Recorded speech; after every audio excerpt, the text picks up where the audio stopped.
এক একটা যেন দৈতাকার স্থাপত্য, অপেক্ষায় ফুটবল মহাযজ্ঞের ইতিহাসের অংশ হতে। ১৬ শহর, ১৬টি ভিন্ন স্টেডিয়াম, এক একটা নকশা, সৌন্দর্য, প্রযুক্তি আর আভিজাত্য যেন আরেকটাকে ছাড়িয়ে যাওয়ার প্রতিযোগিতায় নেমেছে। কোথাও ভবিষ্যতের ছোঁয়া, কোথাও ইতিহাসের গন্ধ। প্রশ্ন একটাই, ২০২৬ বিশ্বকাপের সবচেয়ে আকর্ষণীয় স্টেডিয়াম কোনটি? প্রথমে আসে লস অ্যাঞ্জেলসের সোফি স্টেডিয়াম। অনেকের মতে এবারের বিশ্বকাপের সবচেয়ে দৃষ্টিনন্দন ভেন্যু এটি।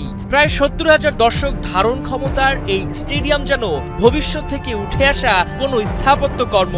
বিশাল বাঁকানো ছাদ, অত্যাধুনিক ডিজাইন আর ৩৬০ ডিগ্রি ইনফিনিটি স্ক্রিন, সব মিলিয়ে এটি যেন ফুটবলের এক নতুন পৃথিবী।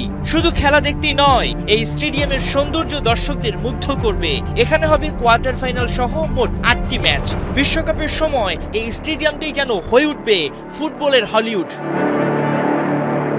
এরপর আসে টেক্সাসের AT&T স্টেডিয়াম, যাকে অনেকেই বলেন ফুটবলের রাজপ্রাসাদ। প্রায় ৯৪,০০০ দর্শক ধারণ ক্ষমতার এই স্টেডিয়াম বিশ্বকাপের সবচেয়ে বড় ভেন্যুগুলোর একটি। দৈতাকার ভিডিও বোর্ড, বিলাসবহুল পরিবেশ আর বিশাল গ্যালারি, সব মিলিয়ে এটি যেন আলাদা এক স্পোর্টস নগরী।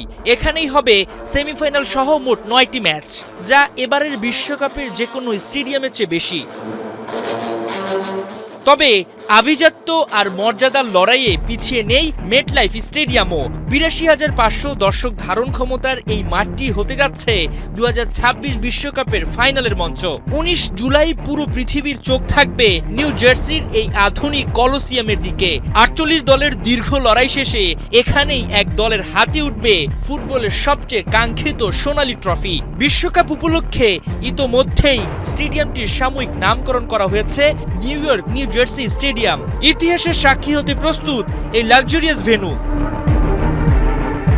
আর ইতিহাসের কথা উঠলে সবার আগে আসবে মেক্সিকোর এস্তাদিও আজতেকা। ৮৩,০০০ দর্শক ধারণ ক্ষমতার এই কিংবদন্তি মাঠেই বিশ্বকাপ জিতেছিলেন ফুটবলের দুই মহাতারকা পেলে আর দিয়েগো ম্যারাডোনা।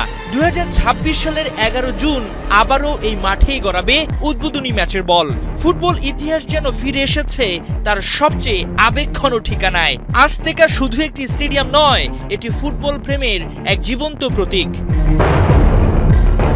কানাডার ভ্যাঙ্কুভারের ভিসি প্লেসও প্রস্তুত তার অত্যাধুনিক রিট্যাক্টেবল ছাদ নিয়ে। ৫৪,৫০০ দর্শক ধারণ ক্ষমতার এই স্টেডিয়াম প্রযুক্তি আর সৌন্দর্যের মিশেলে আলাদা পরিচয় তৈরি করেছে। এছাড়াও রয়েছে মায়ামির হার্ড রক স্টেডিয়াম, যেখানে হবে তৃতীয় স্থান নির্ধারণী ম্যাচ। আর আটলান্টার মার্সিডিজ বেঞ্জ স্টেডিয়ামও নজর কাটছে তার অসাধারণ স্থাপত্য নকশা দিয়ে। তাহলে আপনার পছন্দ কোনটি? সোফি স্টেডিয়াম, ইতিহাসের আজতেকা, রাজকীয় AT&T নাকি ফাইনালের মেটলাইফ? কারণ ২০২৬ বিশ্বকাপ শুধু ফুটবলের লড়াই নয়, এটি হতে যাচ্ছে স্থাপত্য, প্রযুক্তি আর ঐতিহ্যেরও এক মহারণ।